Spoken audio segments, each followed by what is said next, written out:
அஸ்ஸலாமு அலைக்கும் ஃப்ரெண்ட்ஸ், அனைவருக்கும் நம்ம தமிழ் ஃப்ரெண்ட் சேனலுடைய இனிய தமிழ் புத்தாண்டு நல்வாழ்த்துக்கள். இன்றைக்கி நம்ம கிச்சனில் தமிழ் புத்தாண்டுக்கு ஸ்பெஷலான ஒரு சூப்பரான ரெசிபி தான் பார்க்க போகிறோம். கோதுமை ரவா வச்சு கேசரி ரொம்ப அட்டகாசமாக ரொம்பவே டேஸ்டி எப்படி செய்கிறது அப்படின்னு தான் பார்க்க போகிறோம். பிகினர்ஸ் கூட ரொம்ப ஈஸியாக இதை ட்ரை பண்ணலாம். இது வரைக்கும் தமிழ் ஃப்ரெண்ட் சேனலை சப்ஸ்கிரைப் பண்ணாத நண்பர்கள் சப்ஸ்கிரைப் பண்ணிக்கோங்க. அப்படியே பக்கத்தில் இருக்கிற பெல் ஐக்கானை கிளிக் பண்ணிவிட்டு ஆல் அப்படிங்கிற ஆப்ஷனையும் கிளிக் பண்ணிக்கோங்க. அப்போ தான் நாங்கள் போகிற நியூ அப்டேட்ஸ் டெய்லி உங்களுக்கு கூட நோட்டிஃபிகேஷன்ஸாக வரும். ஸ்டவ் ஆன் பண்ணிவிட்டு குக்கர் வச்சுக்கோங்க. அதில் 1 டீஸ்பூன் அளவுக்கு நெய் சேர்த்துக்கோங்க. நெய் நல்லா ஹீட் ஆகி வந்ததுக்கப்புறமா இது கூட 1 கப் அளவுக்கு கோதுமை ரவா ஆட் பண்ணிக்கோங்க. கோதுமை ரவா எல்லா கடைகள்லையுமே இப்போ ஈஸியாக கிடைக்குது.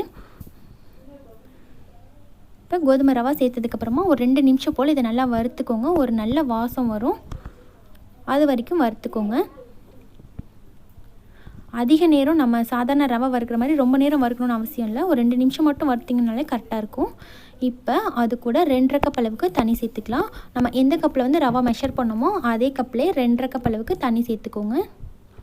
தண்ணி சேர்த்துட்டு நல்லா கலந்து விட்டுக்கோங்க. இப்போ ஸ்டவ்வை நல்லா ஃபுல்லாக வச்சுக்கோங்க. இது நல்லா கொதித்து வரட்டும். கொதித்ததுக்கப்புறமா நம்ம க்ளோஸ் பண்ணிக்கலாம். இப்போ இது போல் நல்லா கொதித்ததுக்கப்புறமா ஸ்டவ்வை சிம்மில் வச்சுருங்க. சிம்மில் வச்சு க்ளோஸ் பண்ணி விசில் போட்டுருங்க. விசில் நம்ம சிம்மில் வச்சு போடுறதுனால விசில் வராதுங்க. ஒரு 15 நிமிஷம் அப்படியே நம்ம வச்சுருந்துட்டு ஸ்டவ் ஆஃப் பண்ணிட வேண்டியது தான். இப்போ இது போல் செய்கிறதுனால கோதுமை ரவை பொங்கி வெளியில் வராமலும் இருக்கும், அடியில் பிடிச்சிராமையும் நல்லா சூப்பராக சாஃப்டாக வெந்து வரும். இப்போ 15 நிமிஷத்துக்கு அப்புறமா நான் ஆஃப் பண்ணி வச்சுட்டு ப்ரெஷர்லாம் போனதுக்கப்புறமா தான் ஓப்பன் பண்ணுறேன். ப்ரெஷர் போனதுக்கப்புறம் ஓப்பன் பண்ணோம் அப்படின்னா தான் ரவை நல்லா சாஃப்டாக வெந்திருக்கும். இப்போ நம்ம ஓப்பன் பண்ணி பார்க்கலாம்.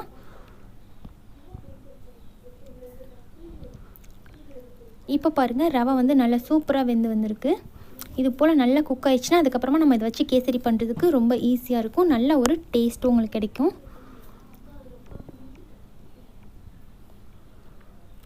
பாருங்கள், அடியிலெல்லாம் ஒட்டாமல் நல்லா வந்திருக்கு. இது போல் நம்ம சிம்மில் வச்சு சேர்த்ததுனால உங்களுக்கு பிடிக்காமல் நல்லா வரும். இப்போ ஸ்டவ் ஆன் பண்ணிவிட்டு பேன் வச்சுக்கோங்க. அதில் 3 டேபிள் ஸ்பூன் அளவுக்கு நெய் சேர்த்துக்கோங்க. நெய் ஹீட் ஆனதும் 3 ஏலக்காய் சேர்த்துக்கோங்க. ஏலக்காய் வெடித்ததுக்கப்புறமா இது கூட ஒரு 10 போல் முந்திரி சேர்த்து வறுத்து விட்டுக்கோங்க. இப்போ முந்திரி செவந்ததுக்கப்புறமா இது கூட 15லேருந்து 20 போல் ஒரு காஞ்சி திராட்சை சேர்த்துக்கோங்க. திராட்சை எல்லாமே நல்லா பலூன் போல் உப்பி வந்ததுக்கப்புறமா இது கூட 1 கப் அளவுக்கு தண்ணி சேர்த்துக்கோங்க. தண்ணி சேர்த்து நல்லா கொதிக்கட்டும். இப்போ இது கூடவே 1 கப் அளவுக்கு சர்க்கரை சேர்த்துக்கலாம். நம்ம 1 கப் ரவை எடுத்தோம்னா 1 கப் அளவுக்கு சர்க்கரை சேர்த்தோம் அப்படின்னா கரெக்டாக இருக்கும். நீங்கள் ஒயிட் சுகருக்கு பதிலாக வெல்லம் இல்லைனா நாட்டு சர்க்கரை எது வேணுமோ நீங்கள் ஆட் பண்ணிக்கலாம். இப்போ சர்க்கரை சேர்த்து நல்லா கரைஞ்சி வரட்டும். இது கூட 1 பிஞ்ச் அளவுக்கு மட்டும் உப்பு சேர்த்துக்கோங்க. நம்ம இது போல் எந்த ஸ்வீட் செஞ்சாலுமே அதில் 1 பிஞ்ச் உப்பு ஆட் பண்ணி செஞ்சோம் அப்படின்னா தான் அந்த இனிப்பு நல்லா எடுத்து கொடுக்கும், நல்லா டேஸ்ட் நல்லாயிருக்கும். அந்த 1 பிஞ்ச் உப்பு குறைஞ்சிச்சு அப்படின்னாலே உங்களுக்கு அந்த டேஸ்ட் கம்மியாக இருக்க மாதிரி இருக்கும். இப்போ நம்ம இது கூட வேக வச்ச ரவையை சேர்த்துக்கலாம். சேர்த்து நல்லா மிக்ஸ் பண்ணி விடுங்க. ஒரு தடவை நல்லா கொதிச்சதுக்கப்புறமா இதை அப்படியே சிம்மில் வச்சுருங்க. சிம்மில் வச்சு இந்த தண்ணி நல்லா சுருண்டு வர வரைக்கும் கலந்து விட்டுக்கோங்க. கொஞ்சம் 5 நிமிஷத்துக்கு ஒரு தடவை விட்டு கலந்து விட்டிங்கன்னா ஒரு 10 நிமிஷத்தில் நல்லா ரெடியாகி வந்துடும்.